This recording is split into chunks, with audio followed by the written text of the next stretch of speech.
ಇದೇನ್ ಬಂದೈತ್ರಿ ನಮ್ಮೂರಾಗ 3-4 ದಿವಸ ಆತ್ರಿ. ಸಂಜೆ ಕಾರ್ ಆತಂದ್ರ ಮಂದಿ ಎಲ್ಲ ಹುಯ್ಯತ್ ರೋಡ್ ಮೇಲೆ ನಿಂತ್ ಬಿಡ್ತಾರ. ನಿನ್ನೆ ದಿವ್ಸ ನಮ್ ಕೆಲಸ ಮುಗಿಸ್ಕೊಂಡ್ ನಮ್ ಓಣ್ಯಾಗ ಬಂದ್ ನೋಡ್ತನ್ರಿ, ಹುಯ್ಯತ್ ಮಂದಿ ಗೋಳಿ ಆಗೈತ್ರಿ. ಮ್ಯಾಲ್ ನೋಡ್ತಿವ್ರಿ ಏನು ಕಾಣವಲ್ತ್ರಿ. ಎಲ್ಲಾರು ಮ್ಯಾಲ್ ನೋಡಂತಾರ ಮ್ಯಾಲ್ ಏನು ಕಾಣವಲ್ತ್ರಿ. ಒಬ್ರಂತಾರು ಕರಿ ಚಿರ್ತಿ ಬಂದದ ಅಂತ ಹೇಳಿ, ಇನ್ನೊಬ್ರಂತಾರು ಕಾಡ್ಬೇಕ್ ಬಂದದ ಅಂತ ಹೇಳಿ, ಏನು ಗೊತ್ತಾಗವಲ್ತ್ ನೋಡ್ರಿ. ಜನಜಂಗುಳಿ ಅಂತೂ ಬಾಳ ಕೂಡಿತ್ರಿ. ಅದ್ರಾಗ ನಮ್ ಫಾರೆಸ್ಟ್ ಡಿಪಾರ್ಟ್ಮೆಂಟ್ ಆಫೀಸರ್ ಕೂಡ ಬಂದಿದ್ರಿ. ಅವಾಗ ನನಗ ಅನ್ಸಿತ್ರಿ ಐತ್ರಿ ಇಲ್ಲೊಂದ್ ಏನೋ ಸಮಸ್ಯೆ ಖಂಡಿತ ಐತೆ ಅಂತ ಹೇಳಿ.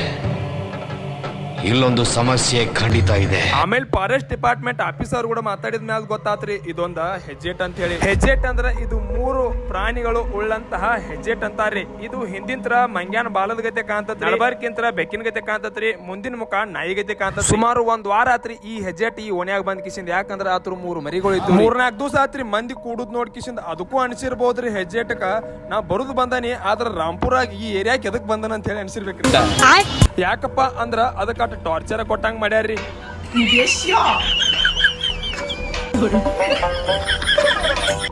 ಫಾರೆಸ್ಟ್ ಇಲಾಖೆ ಆಫೀಸರ್ಗಳು ಬಂದು ಅದರ ಮರಿಗಳನ್ನ ಸುರಕ್ಷಿತವಾಗಿ ತೆಗೆದುಕೊಂಡು ಹೋಗಿ ಕಾಡೊಳಗ ಬಿಟ್ಟಾರ್ರಿ. ಅವರಿಗೆ ತುಂಬ ಹೃದಯದ ಧನ್ಯವಾದಗಳು. ಇದು ನಮ್ಮ ರಾಂಪುರ್ ರೀ. ಇಲ್ಲಿ ಬತ್ತಂದ್ರ ಹುಲಿ ಬಂದೈತ ಅನ್ನೋ ಮಂದಿನ ಬಾಳ. ಇನ್ನು ನಮ್ಮ ರಾಂಪುರ್ ಮಂದಿಗೆ ಯಾವುದೇ ರೀತಿಯಾದಂತಹ ಅಂಜುವ ಅವಶ್ಯಕತೆ ಇಲ್ರಿ. ಅವ್ರು ಆರಾಮಾಗಿ ಮನ್ಕೋಬಹುದು. ನಿಮ್ ಊರಾಗೂ ಒಂದಲ್ಲ ಒಂದಿನ ಹೆಜ್ಜೆಟ್ ಬಂದಿತ್ತಂದ್ರ ಅಥವಾ ನೀವು ಹೆಜ್ಜೆಟ್ ನೋಡಿದ್ರಂದ್ರ ಈಗ ಒಂದ್ ಕಮೆಂಟ್ ಮಾಡ್ರಿ ಅಂತ ಹೇಳ್ತಾ ಮತ್ತೆ ಮುಂದಿನ ವಿಡಿಯೋದಾಗ ಸಿಗ್ತೀನಿ. ಅಲ್ಲಿವರೆಗೂ ಟಾಟಾ ಬಾಯ್ ಬಾಯ್, ಟೇಕ್ ಕೇರ್, ಧನ್ಯವಾದಗಳು ರೀ.